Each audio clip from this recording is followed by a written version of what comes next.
Mr. Speaker, like all Albertans, I was shocked to hear of the horrific treatment that Angela Cardinal received from our justice system after she was brutally assaulted. Forcing a victim to ride in a transport vehicle with her attacker can never be justified. While I appreciate the Justice Minister's call to action on an independent investigation, I'm concerned the case has exposed larger issues with how our justice system treats victims of sexual assault. To the Minister of Justice, will you issue a ministerial order today prohibiting putting victims in close proximity with their accused attackers? Hear, hear. Question.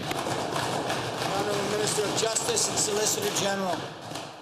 Thank you very much, Mr. Speaker. And I think, like all Albertans, all members of this House have been shocked by the details of this case. The treatment of the victim in this case was absolutely appalling.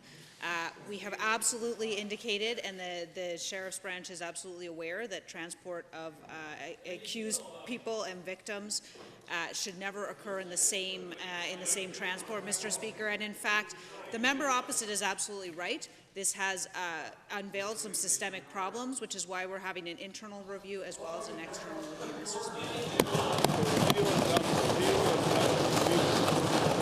First supplemental. Thanks, Mr. Speaker. I hope the Minister will do that order today.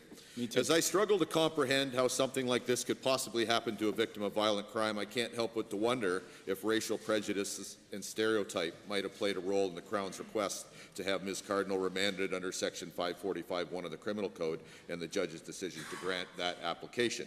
Again, to the Justice Minister. Does Alberta's justice system have a systemic problem with racism, particularly towards Indigenous people? Good question. Honourable Minister.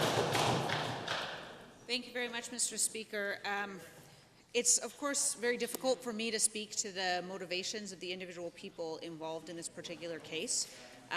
But I do struggle with, and I am kept up at night by the question of whether, had this victim been Caucasian and had she been housed, whether this would have happened to her in this particular case, Mr. Speaker. I think this has unveiled a number of systemic problems with the justice system, Mr. Speaker, and we will absolutely be moving forward to address them. Second supplemental. Mr. Speaker, we thank the Minister for her actions so far to conduct an investigation and for striking a special committee to make policy changes, ensuring there's no more victims that get treated this way. Thank you. But to the Minister, when did you know? What are the anticipated timelines for both the independent investigation and the committee to complete its work? And if you don't mind, will you make both of those fully public when they're finished? Please. The Honourable Minister. Thank you very much, Mr. Speaker. I think this case has unveiled a number of systemic problems, and one of those systemic problems was certainly the fact that this was brought to my attention in late April by the reporter at CBC.